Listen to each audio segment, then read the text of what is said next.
a grandmother, a grandson, and a secret affair that sent shockwaves through an entire Black American family in Augusta, Georgia. When Rochelle Whitaker burst into her mother's kitchen, holding her son's phone with trembling hands and eyes wide with horror, no one in that house was ready for the words she was about to speak. "Mom, are you sleeping with Malik?" Silence. Her 17-year-old son stood behind her, silent. His head hung low, but there was no denial in his body language. No fear, just guilt. Quiet, heavy guilt. The room erupted. Charlene, a respected church elder with decades of trust behind her name, shouted, "No," over and over again. Her voice cracked. Her hands trembled. But her eyes? Her eyes didn't match her words. And when Malik finally stepped forward and whispered something that would haunt the family for the rest of their lives, time seemed to stop. "I love her." The knife was only a few feet away on the counter. One of the uncles lunged toward it. And that, dear viewer, was the moment this story stopped being just about a family secret and became a true crime. Before we go deeper, make sure you like, comment, subscribe, and share this story with someone who thinks they know everything about family loyalty and betrayal. Because the truth is, even the ones closest to you can be hiding the darkest parts of themselves. Charlene Whitaker had always been seen as the matriarch of her block. The kind of woman who prayed with her neighbors, cooked for the sick, and sang the loudest during Sunday service at Zion Hill Baptist Church. People called her Mother Charlene. She was strong, respected, untouchable. But behind closed doors, Mother Charlene had demons. She never talked about what happened to her as a teenager. Not even to her closest friend, Miss Yvette, who'd known her since middle school. What few people knew was that Charlene had her daughter Rochelle when she was just 16. The father? No one knew him. She always said he was just some boy who left. That was the first secret. The second secret? Charlene never really stopped being that lost teenage girl. She had gotten older, sure. But emotionally, she never matured beyond the pain, confusion, and trauma she buried decades ago. And Malik, her grandson, was drawn to that broken part of her. Maybe because he, too, had been abandoned by the man who was supposed to love him most, his father. Malik grew up watching his mother work 2 jobs, come home exhausted, and barely have time for conversation. His connection with Charlene became the center of his emotional world. She understood him, listened to him, gave him attention, too much attention. When Malik turned 15, things began to shift. They'd sit on the porch together while Rochelle was at work. Charlene would run her fingers through his hair, call him her handsome man. It started small, almost innocent, but there were signs. He stopped bringing friends over. Charlene would get angry if he stayed late at school. There were nights Malik would come out of Charlene's room buttoning his shirt, and Rochelle, exhausted from a 13-hour shift, barely noticed. The relationship slowly morphed from familial love into emotional dependence. Malik was confused, but Charlene wanted that confusion. She fed it. And when it finally crossed the line physically, it didn't happen in some dramatic burst of passion. It happened on a quiet night while the heater was broken and they lay under a blanket watching an old movie. Charlene didn't push him away. In fact, she pulled him closer. From then on, they had rules. Only in the mornings when Rochelle was out. Never on Sundays. Always delete the texts. Always lock the door. It was calculated. It was wrong. But it was routine. Earlier on, we saw how Rochelle discovered the messages. But what she didn't know then, what she would learn later, was that the relationship had begun 2 years earlier. Malik was 15. Charlene was 60. Rochelle had been raising both her kids in the same house as her mother to save money. They shared meals, celebrated holidays, prayed together. All while this horrific secret festered beneath the surface. And then came the school reports. Malik's teachers noticed his personality shift. He became more withdrawn. He'd write poems with mature, romantic themes about older women. He got into a fight with a classmate who called him a mama's boy. He stopped going to football practice. Still, no one suspected the real reason. No one even thought to look in that direction, until Rochelle picked up that phone. The texts were undeniable. Not just words, but photos.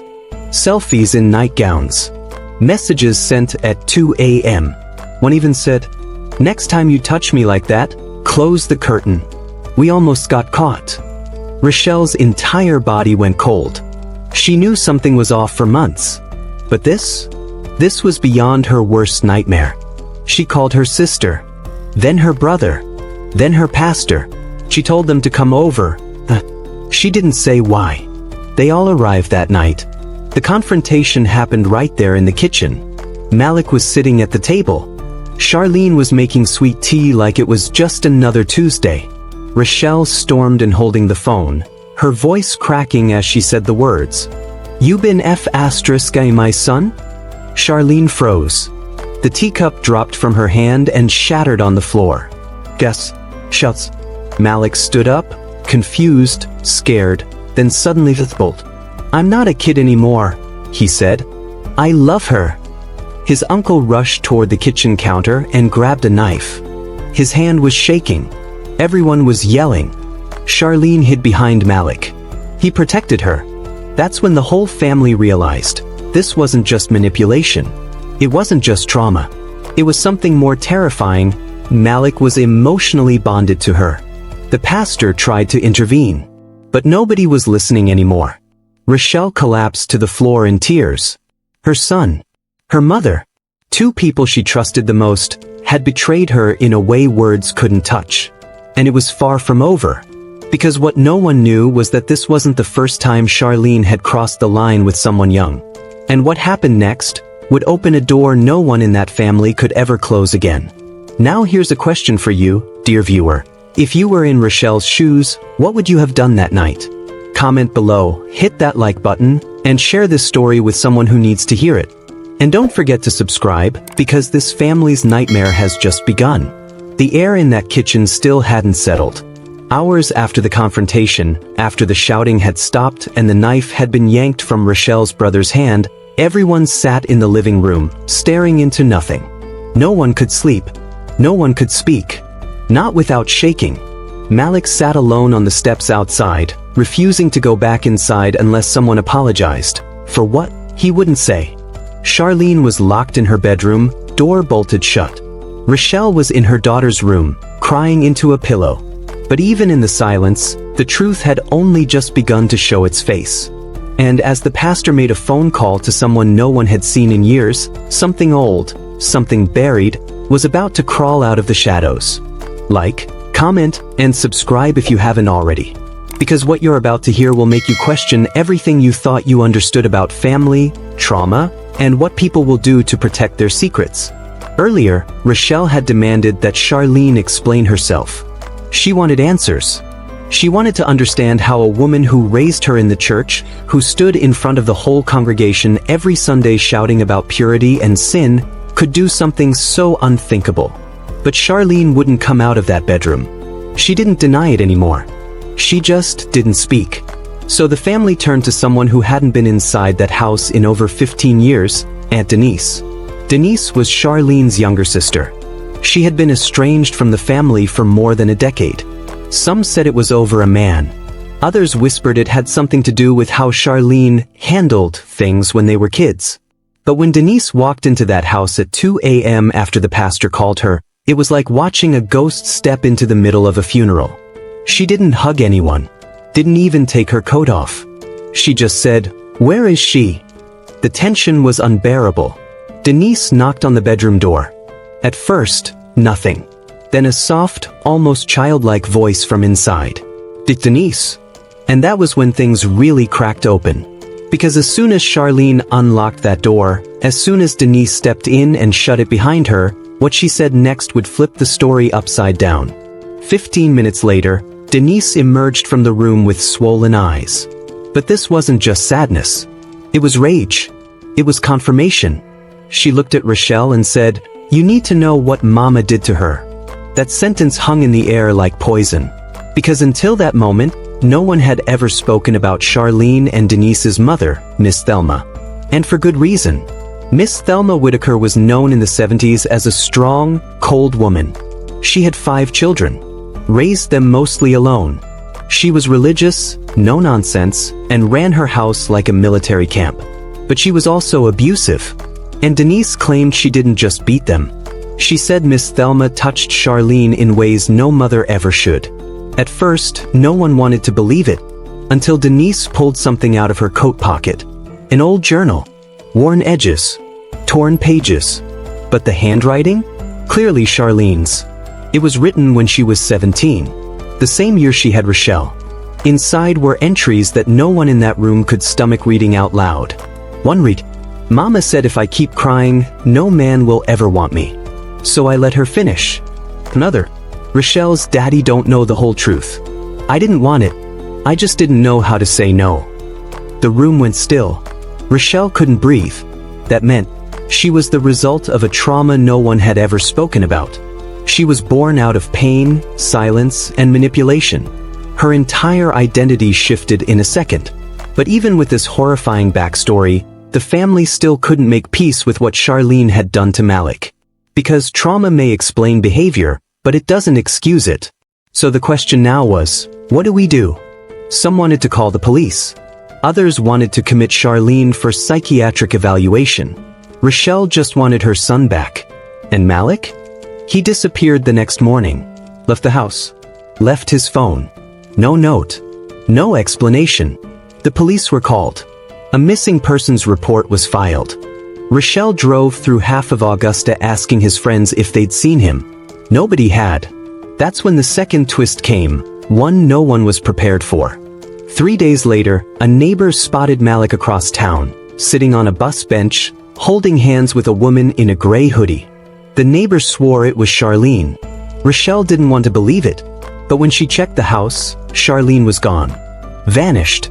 Left behind a torn Bible, her church robes, and a single note on the kitchen counter. Some love isn't meant to be understood, only felt. They had run away. Together. A grandmother. And her 17-year-old grandson. Gone. And just like that, this story became something more than a family scandal. It became a criminal case. A manhunt. A public embarrassment splashed across Georgia news outlets and social media timelines. Church elder wanted an incest scandal. Grandmother accused of grooming grandson disappears. Family of victim pleads for help. And just when police started tracking their movements across county lines, something even more disturbing happened. A call came in from a small motel outside of Macon, Georgia. A guest had reported loud screaming, then silence. The front desk went up to check. When they opened the door, they found blood on the bathroom tiles, a shattered mirror, and a note written on the wall in red marker.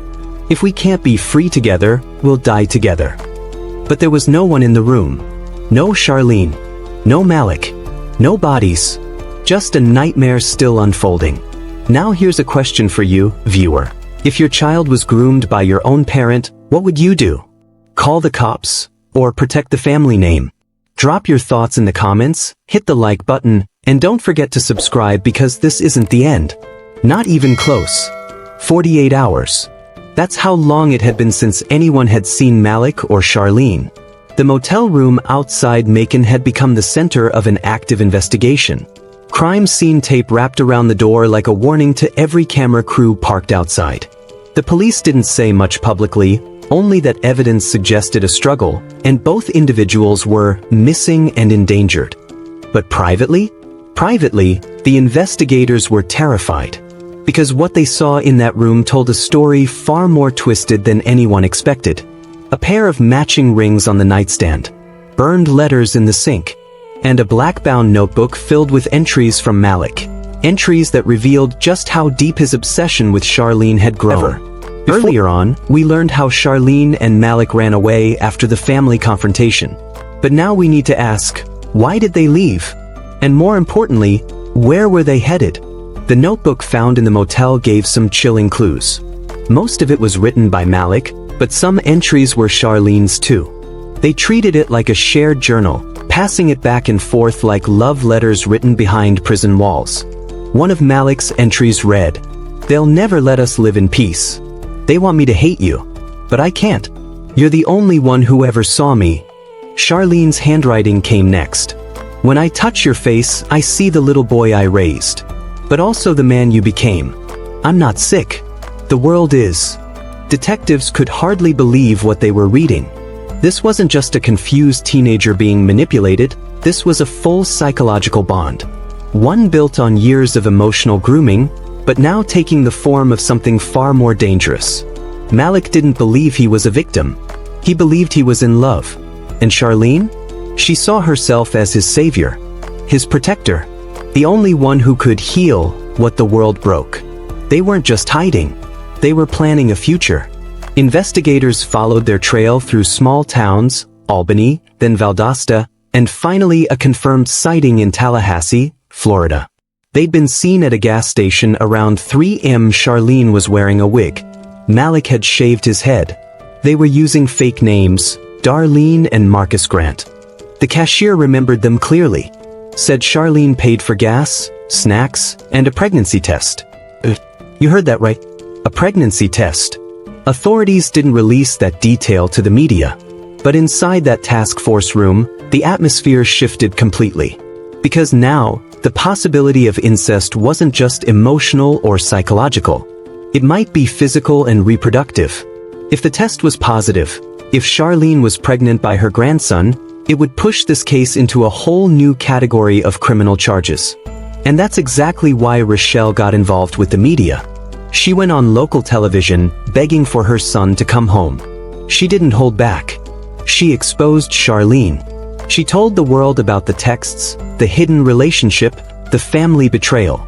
But the emotional cost was steep. Church members turned their backs on Rochelle. Some people still believed Charlene's lie, that this was a family misunderstanding, not abuse.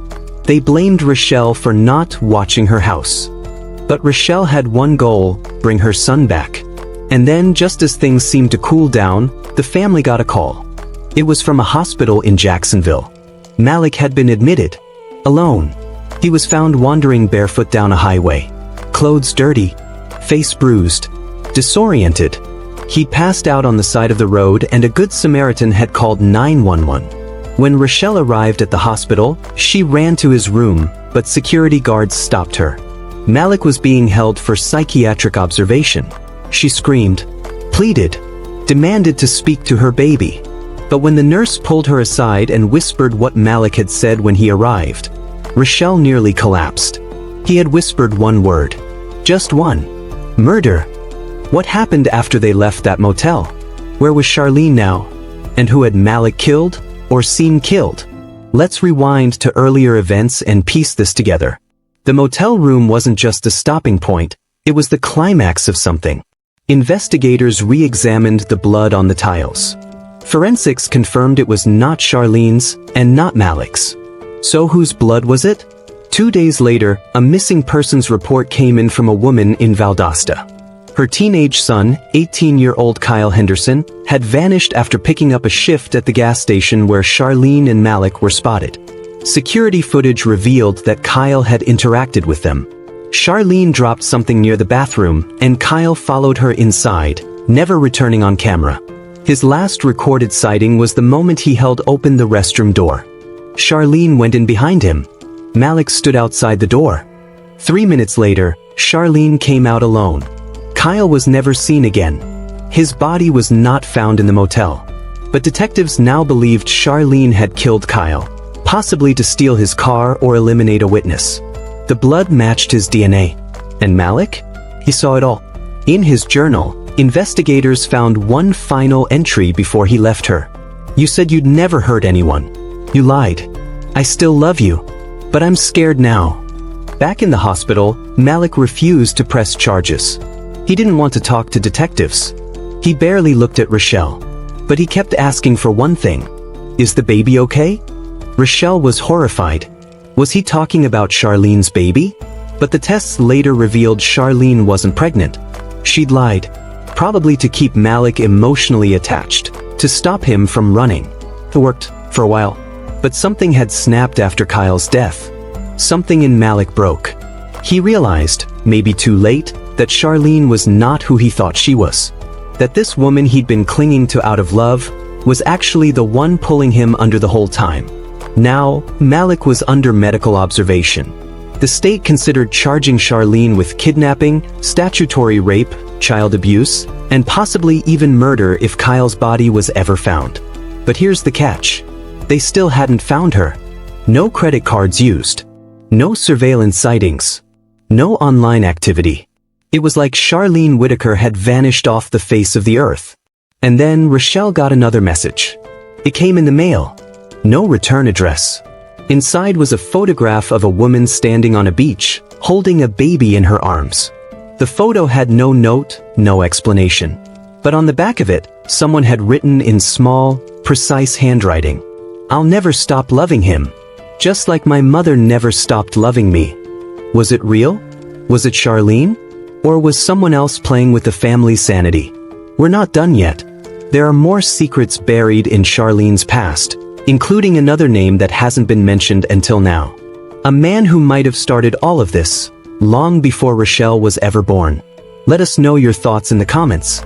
Like this video if you're still with us, and share it with someone who thinks they've heard every kind of family scandal. Because this story? It's far from over. The photo changed everything. That image of a woman standing barefoot on a beach, cradling a baby under a cloudy sky, ripped open a new chapter in a case already drenched in betrayal, lies, and unspeakable secrets. The handwriting on the back was unmistakably Charlene's. The tone, chilling. Like a woman who wasn't hiding, but daring people to come find her. "I'll never stop loving him. Just like my mother never stopped loving me." But what did that mean? Who was she talking about? Was the baby in the picture hers? Or was it someone else's? The questions multiplied. And behind every question was a deeper, more disturbing possibility. Before we go further, be sure to like, comment, and subscribe if this story has you gripped. Because what we uncover next will take us back 50 years, to the beginning of a curse that passed down from mother to daughter, and now, perhaps, to grandson. Earlier, we touched briefly on Charlene's mother, Miss Thelma Whitaker. A stern, God-fearing woman who raised 5 children in a 2-bedroom home on the east side of Augusta. She ruled her house with scripture and switches. Kids knew not to look her in the eye unless spoken to. Adults said she had a heavy hand and a hollow heart. But the truth? The truth was far darker. After the photo arrived, Rochelle did something she swore she'd never do. She visited the woman who used to be the family's shame, the outcast. The one who walked away from the Whitakers and never came back. Aunt Shirley. Shirley was Miss Thelma's niece. She was the only family member who tried, all those years ago, to get Child Protective Services involved when Charlene started showing signs of trauma, bruises, behavior changes, and unexplained rages.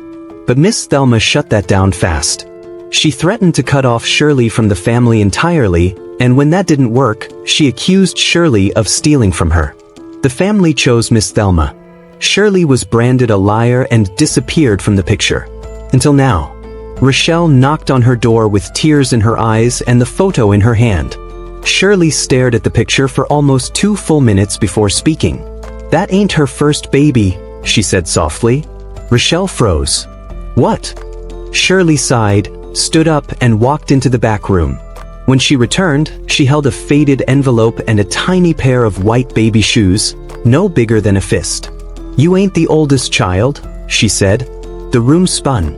Rochelle sat down, heart pounding. And that's when Shirley told her everything. In 1979, when Charlene was just 15, she disappeared for 2 months. Family was told she was sent to stay with a cousin in Savannah after acting up. But Shirley knew the truth, because she was there. Charlene was pregnant. The father? Her own brother. Rochelle's uncle. Miss Thelma knew. Everyone in the house knew. But instead of seeking justice, Miss Thelma sent Charlene away to have the baby in secret. When she gave birth, the child, a baby boy, was taken immediately and placed for private adoption. Charlene was forbidden to speak of it again. Rochelle wasn't born until a year later. That meant Charlene had 2 children. 2 fatherless kids. 2 lives marked by secrecy and silence. And now, with Charlene gone and Malik in psychiatric care, Rochelle was haunted by one terrifying thought. Was Charlene trying to recreate what had been stolen from her? Was Malik a replacement for the baby taken from her all those years ago? That theory gained weight when authorities traced the envelope the photo came in. Though there were no fingerprints, the postal origin was tracked to a small town in northern Mississippi, just outside Jackson. Coincidentally, Jackson was the same area where records showed a boy named Jeremiah Whitaker had been adopted in 1980. The names matched. The year matched. The math added up. Was it possible? Did Charlene track down the son that was taken from her? And if so, was he the man Malik may have seen killed in that motel? Rochelle was horrified by the thought.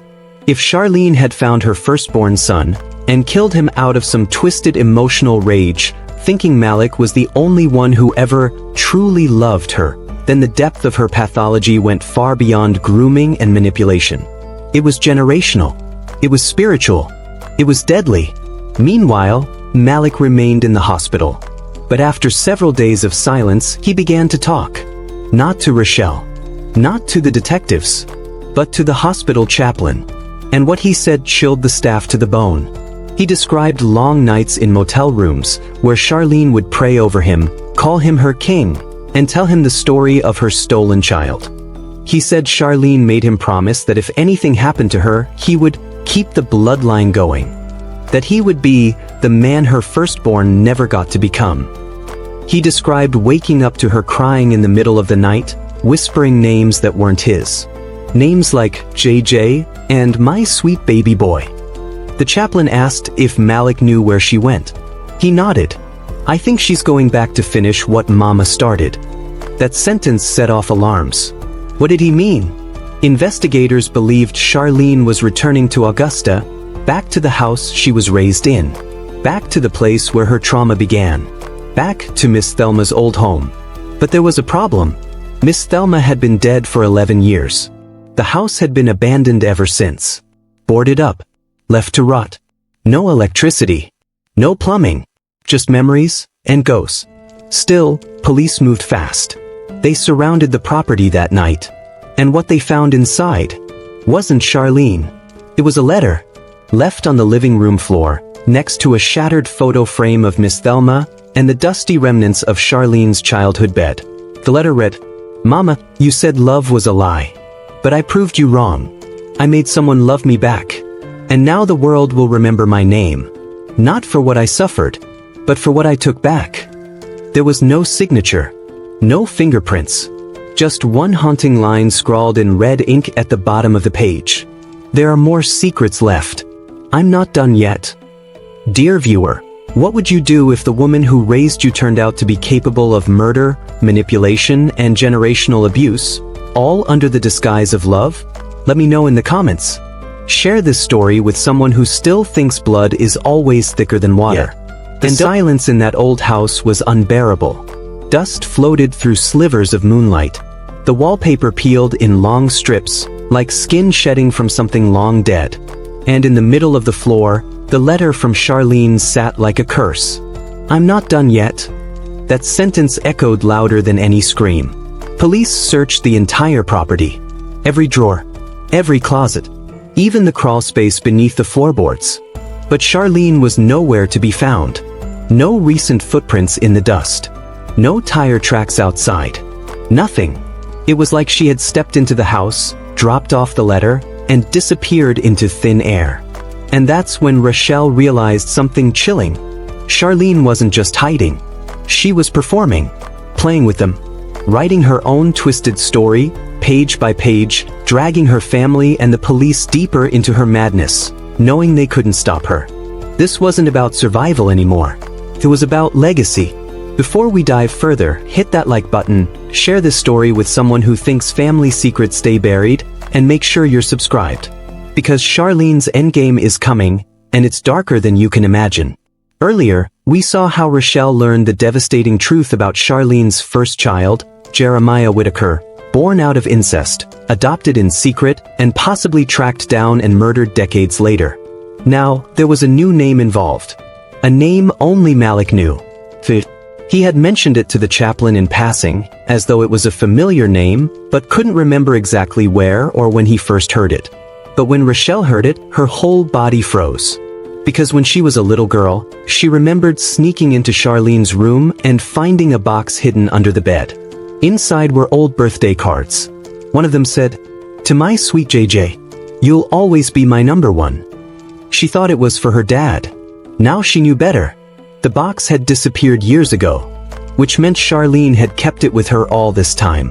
But there was one person still alive who might know where that box originally came from, and what JJ really stood for. Charlene's cousin, Roy Lee. Roy Lee was the family's black sheep.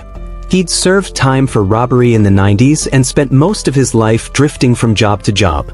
But he'd been close to Charlene as a teen. Some said too close. When detectives tracked him down in Macon, he didn't deny knowing where Charlene might be. But he refused to talk to them. It was Rochelle who finally convinced him to speak after showing him the beach photo. Roy stared at it for a long time, then finally said, "She's looking for him." "Him who?" Rochelle asked. Roy hesitated, then said the name that changed everything. "James Jr." Rochelle blinked. "I thought his name was Jeremiah." Roy shook his head. James Jr. She only called him JJ after he was taken. His daddy's name was James, her brother. "But you know that already, don't you?" That was it. The missing piece. Charlene hadn't just lost a child. She lost the one reminder of her brother. The one man who destroyed her childhood and disappeared without ever facing consequences. She gave birth to his child. Miss Thelma covered it up. And Charlene never healed. Never let go. And now, 38 years later, she was trying to rewrite the ending. Roy believed Charlene had tracked down James Jr. And confronted him weeks before everything exploded. There was no proof she killed him. But Roy was certain she blamed him for every bit of her suffering. She wanted to hurt him, he said. But if she couldn't do that, she was gonna recreate him. The implications were horrifying. Had Charlene turned Malik into a replacement for JJ? Raised him with love, then twisted it into something romantic, even sexual, all to reclaim the past she'd lost? Detectives feared the answer was yes. And then came the third twist. A phone call. From Charlene herself. She called the hospital. She asked to speak to Malik. When the nurse said he was under psychiatric watch and couldn't talk, Charlene said only one thing before hanging up. "Tell my baby I'll see him on his birthday." Malik's birthday was in 6 days. 6 days to stop Charlene from returning and possibly attempting to abduct him again, or worse. Police increased security around the hospital. Rochelle moved into the facility to stay near her son. They weren't taking any chances. But Malik? He didn't seem afraid. In fact, he began to change. He started eating again. Sleeping better. Writing in a new journal, one he didn't share with anyone. The staff noticed he wasn't asking for Charlene anymore, but also wasn't expressing anger toward her either. He was calm. Too calm. And Rochelle began to worry. Because what if Charlene had already planted something inside him? Not a physical object, but an idea. A belief. That he belonged to her. That their love was real. That this world was the enemy. On the night before Malik's birthday, something eerie happened. Rochelle woke up in the hospital chair next to his bed and found a folded piece of paper on the floor. It wasn't there the night before. And it wasn't Malik's handwriting. It was Charlene's. "Happy early birthday, my king. I told you I'd never leave you. I'm already here." The building was searched top to bottom. Security footage was checked. No sign of Charlene. Which meant she had somehow gotten inside, unseen, and gotten out. Or worse, she never left. As the hospital went into lockdown, Rochelle held her son tighter than she ever had. Because she knew something terrible was coming. And the next day, when the sun rose on Malik's 18th birthday, and Rochelle opened his room to wake him up, he was gone. The window was open. The floor was ripped out. No sign of a struggle. No blood. No footprints. Just one word scrawled in red lipstick on the window pane. Mine. Viewer, take a breath. Then ask yourself, Is this still a love story gone wrong? Or has it become a curse reborn? Let me know what you think in the comments. Like and share if the story is pulling you deeper into the shadows, and make sure you're subscribed, because the next move Charlene makes could be her last. When the hospital staff found the empty bed, the open window, and the single word written in red lipstick, "Mine," a deep chill crept down everyone's spine. Charlene had done the unthinkable. She had taken Malik. Only this time, he wasn't a minor. He was 18. Now legally an adult. Now harder to protect. And Rochelle, his mother, was left screaming in the hallway, fists pounding against the hospital walls, demanding answers no one could give. How did she get in? Where were the guards? Why didn't anyone stop her? But the only thing more haunting than Malik's disappearance was the fact that he went willingly. Earlier, we saw Charlene send Malik a chilling birthday message. "I'm already here." Everyone thought it was a threat, but the lipstick writing on the window made it clear. It was a promise. Malik's psychiatric doctors had documented his emotional dependence on Charlene. He didn't see her as an abuser. He saw her as a savior, a protector, the one person who never left him. And now, at 18, he had the legal right to go with her, even if everyone else knew it was wrong. The only way to stop her now? Prove she was dangerous. Prove she had committed a serious enough crime, like murder. And detectives believed they finally had what they needed. Remember Kyle Henderson? The gas station clerk who disappeared the same night Charlene and Malik checked into that motel? His body had never been found. But now, a new witness had come forward. A trucker who'd been sleeping in his rig at a rest stop just a few miles from that motel. He'd seen something strange that night. A woman matching Charlene's description, wig, oversized hoodie, limping, dragging what looked like a rolled-up rug down a ditch behind the parking lot. He thought it was trash. He didn't report it. But now, with the media frenzy around Charlene's case, he put the pieces together. Police searched the area. And 48 hours later, they made a grim discovery. Buried in a shallow grave beneath loose stones and wild grass were the remains of Kyle Henderson, wrapped in a motel shower curtain, throat slashed, fingernails broken, a single strand of gray hair clutched in his hand. It was official. Charlene Whitaker was now not just a fugitive. She was a murder suspect. A warrant was issued. The FBI got involved. And Rochelle? She broke down. Because now, her worst fear had been confirmed. Her mother wasn't just emotionally broken. She was dangerous. The next step was figuring out where Charlene and Malik were headed. And that's where Rochelle noticed something strange in Malik's behavior leading up to his disappearance. He'd been drawing, sketching the same scene over and over again in his new journal, one he refused to show anyone.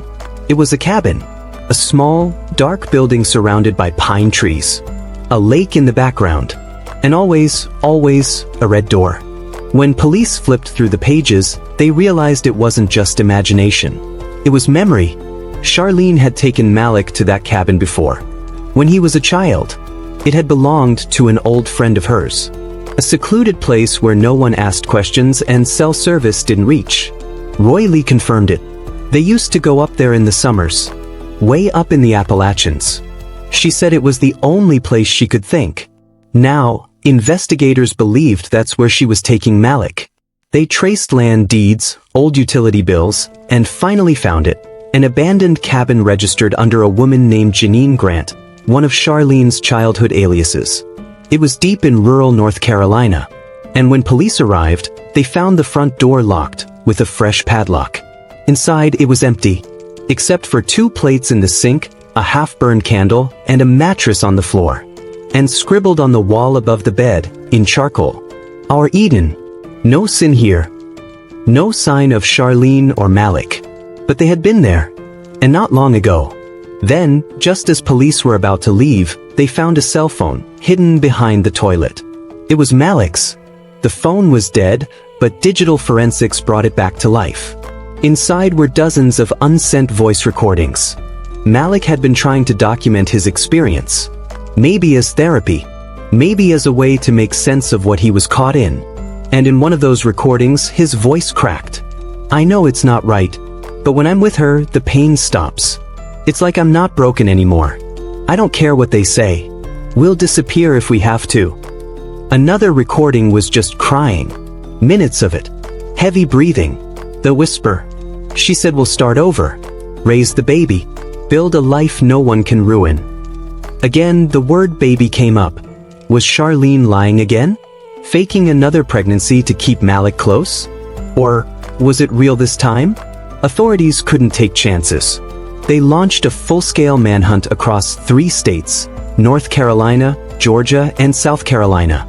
But it was Rochelle who made the biggest discovery. Back at home, going through old mail, she found something strange, a flyer. A promotional postcard from a rural birthing center in Tennessee. Handwritten at the bottom, "We welcome all mothers. No judgment, just love." She called the number.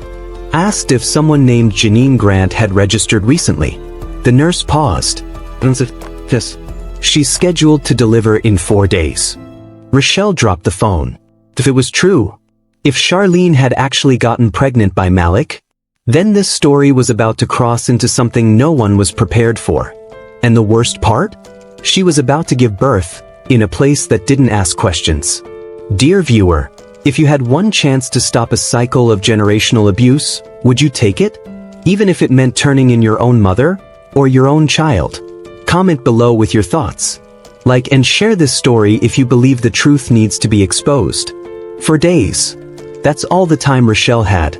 4 days before Charlene Whitaker, her mother, a wanted murderer and accused sexual predator, was scheduled to give birth in a Tennessee birthing center that promised no judgment, just love. 4 days before another life might enter this world under a veil of deception, manipulation, and incest. This wasn't just about Malik anymore.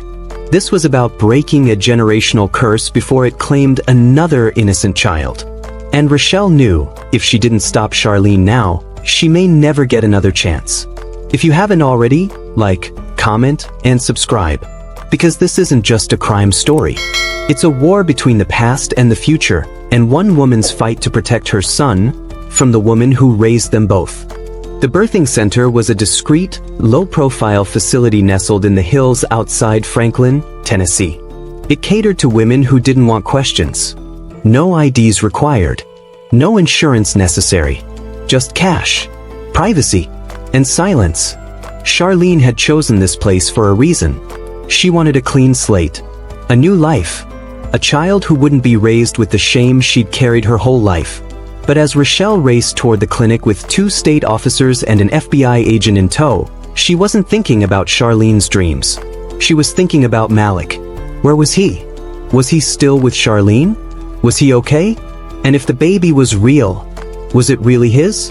Earlier, we saw how Malik disappeared from his hospital room, slipping away in the night, leaving behind only one word, mine. And now, the question was whether that possessive word referred to himself, to Charlene, or to the baby she claimed to be carrying. As investigators surrounded the birthing center that morning, nurses inside claimed they'd never heard of a Charlene Whitaker or Janine Grant. But when they showed a photo of Charlene, the receptionist went pale. "She's here," she whispered. "Checked in 2 hours ago." The team moved fast. Guns drawn. Hallways cleared. And when they opened the door to room 3, it was empty. No Charlene. No signs of labor. Just a suitcase, a half-eaten sandwich, and a birth certificate form filled out in neat, slow handwriting. Mother's name, Janine Grant. Father's name, Malik Grant. Baby's name, Love Serenity Grant. It wasn't real yet, but it was close. They were planning everything. The fantasy had become a blueprint. And then, tucked inside the birth certificate folder, a flash drive. When investigators plugged it into a laptop, a single video file played. The screen showed a dimly lit room. Candles flickered in the background. Charlene sat in a rocking chair, visibly pregnant, her hand resting on her belly. Malik stood behind her, one hand on her shoulder, the other wrapped around her wrist. Charlene looked into the camera. "You may never understand us," she said, "but we understand each other." Malik spoke next. "We were broken, left behind. But in this child we are whole again. Charlene leaned forward. Love isn't wrong. What was done to me was wrong. What they let happen to my baby boy, my JJ, was wrong. But this is my redemption. And I don't need your permission. She kissed Malik's hand. The video cut off. That wasn't a confession. That was a declaration. Investigators were furious. They had missed her by hours. But then came a tip. A gas station security camera picked up Charlene and Malik getting into a gray minivan less than 5 miles from the clinic. Charlene was walking slowly, waddling. She was definitely pregnant, and she looked close. The van's license plate was traced to a rental in Alabama, rented with cash under a fake ID. Time was running out. Authorities put out a bolo across Tennessee and surrounding states. Every highway cam, every rest stop, every state trooper was on alert. But Charlene was always one step ahead, until she made a mistake. The van was found abandoned on a rural road near the Kentucky border. Inside were blankets, food wrappers, and a bloodied towel, possibly from early labor. But more disturbing than the mess was what they didn't find. No Charlene, no Malik, no baby, just a torn photograph of Malik as a toddler, his chubby little face covered in red ink, the word "chosen" scribbled across the top. And on the dashboard, a note. You can't kill what's already dead. You can't find what's been reborn. Charlene had entered a full psychological break. She believed this baby, if it existed, wasn't just a child. It was a new beginning, a second chance to rewrite her past. Malik had been transformed in her mind into more than a grandson, more than a partner. He was a symbol. And now, whatever child she claimed to be carrying was the next piece in that twisted family mythos. Meanwhile, Rochelle was collapsing under the weight of it all. The press swarmed her front lawn. Church members stopped calling. People online were calling her everything from the real villain to a failed mother. But Rochelle didn't care about any of that. She just wanted to stop her mother from creating a new victim. And then, the final piece fell into place. A call came in from a trailer park outside Bowling Green, Kentucky. A midwife had been contacted for a private delivery. No hospital, no birth certificate, just cash. And when she saw the photo of Charlene, she nodded. They're here, right now. Law enforcement moved in under cover of darkness. No sirens, no warning. They surrounded the trailer and breached the front door, only to find Charlene on the floor, screaming. The baby had already been born.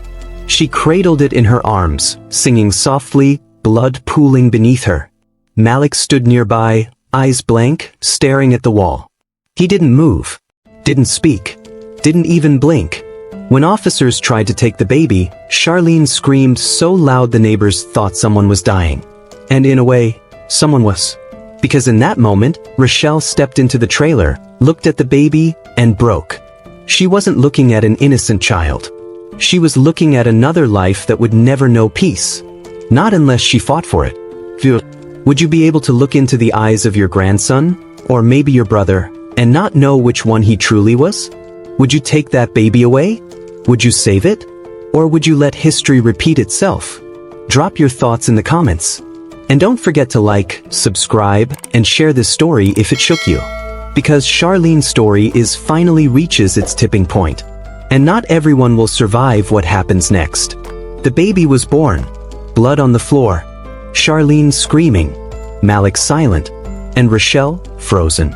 She stood in that cramped trailer, staring at the tiny newborn in Charlene's arms. For a second, everything else disappeared. The officers, the trauma, the headlines, even the pain. All she could see was that child. A child born from incest. A child born into a storm. A child whose very existence threatened to crack her soul wide open. Then Charlene whispered 3 words that shattered the silence. She's my salvation. It's the final unraveling of a woman who built her life on lies, then tried to pass them down like an inheritance. Officers tried to separate Charlene from the baby, but she wouldn't let go. Screamed, fought, bit one of the deputies. They sedated her. The baby was taken into emergency protective custody. No name, no documents, Just a newborn girl wrapped in a towel, swaddled in generational trauma. And Malik? He didn't resist, didn't run, didn't even look at Rochelle when she called his name. He just whispered, "She said they'd take her away from me too." Earlier, we watched as Charlene slipped out of hospitals, motels, birthing centers, always staying one step ahead. But now, she was finally in custody, charged with murder, incest, child endangerment, kidnapping. Her face was plastered across every major news network in the country. Talk shows debated whether she was evil or mentally ill.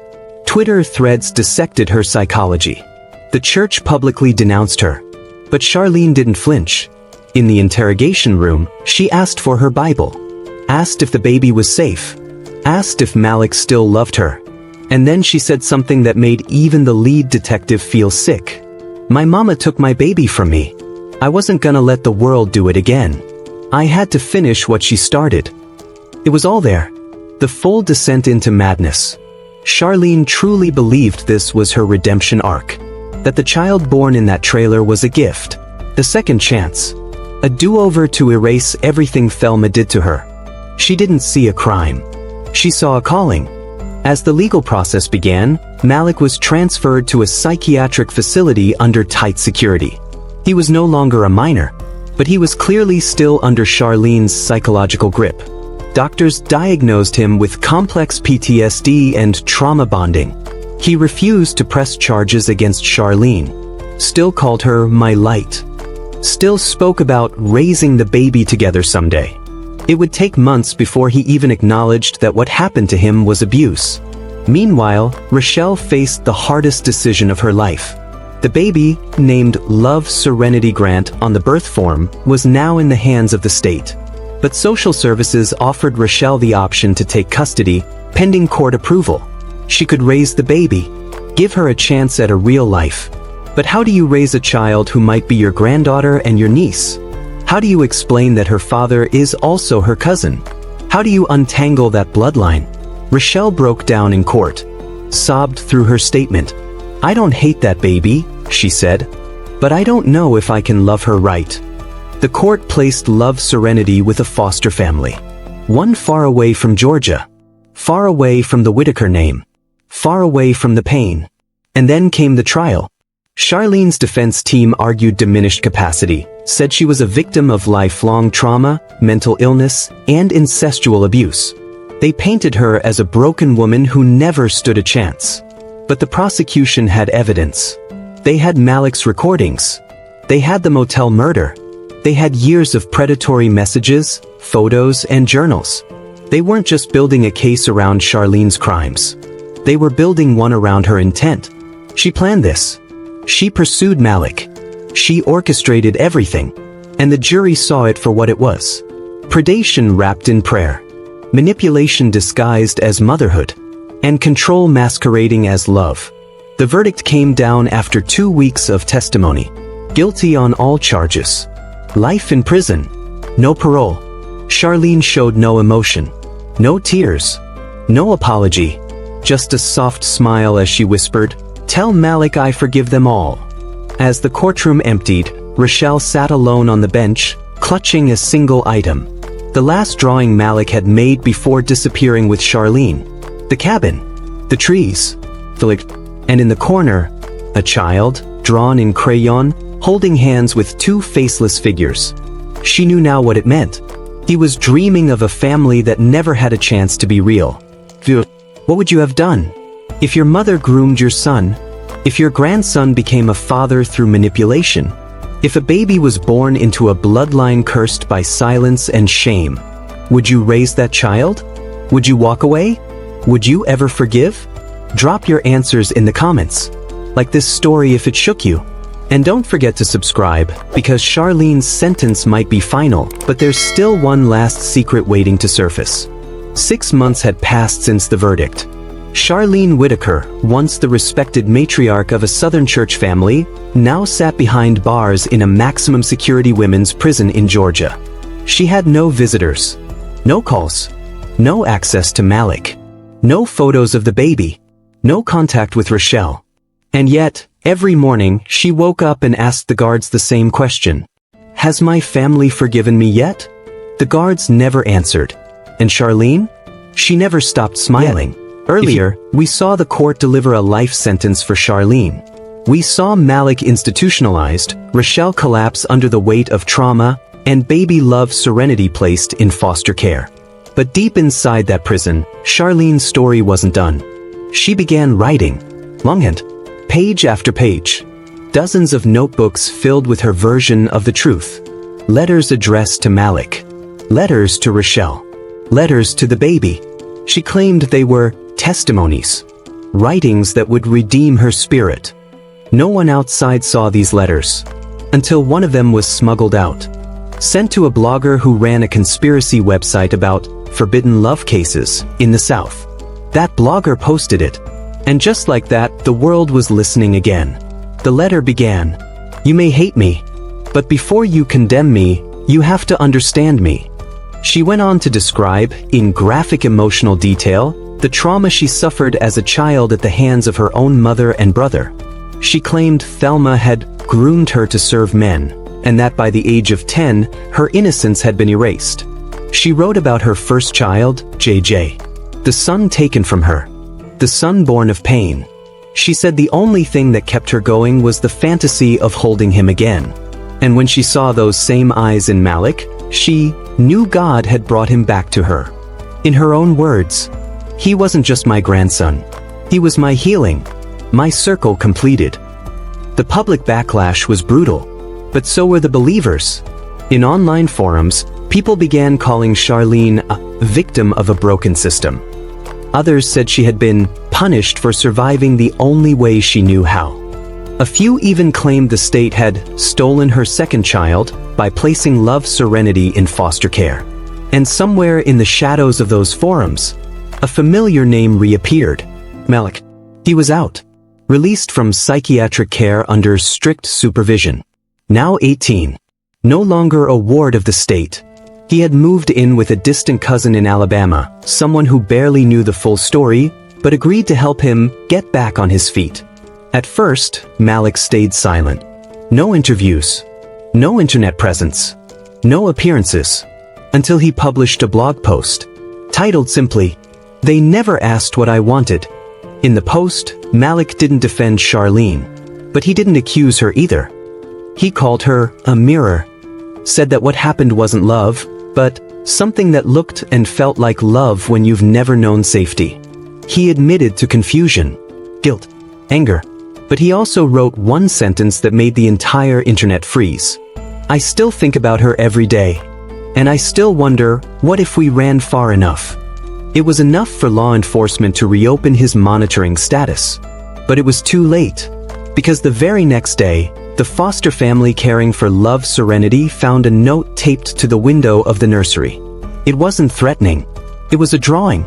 A red crayon sketch of a cabin, a lake, and a child holding two hands, one large, one small.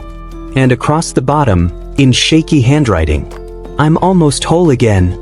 Rochelle was called immediately. Her chest tightened. She hadn't seen Malik since the trial.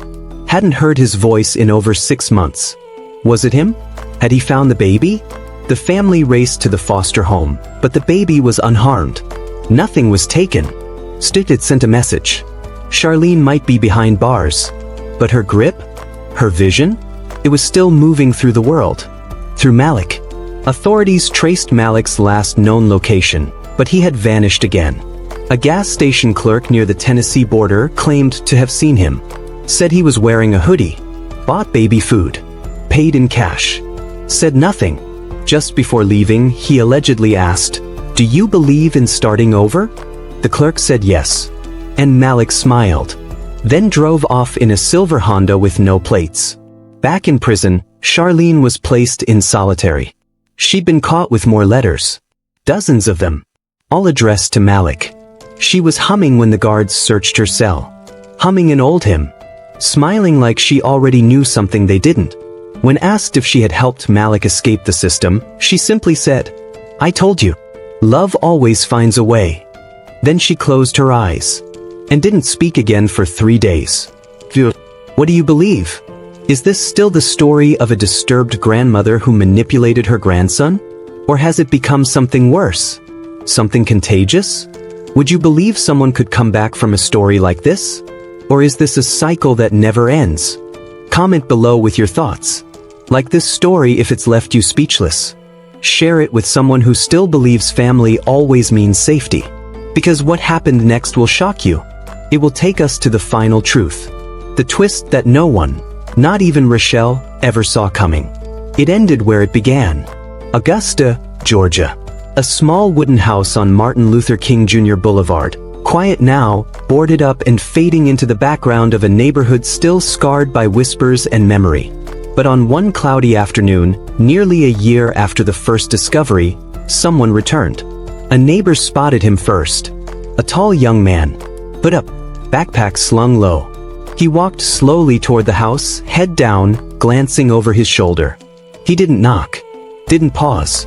He used a hidden key. He let himself in. Malik had come home.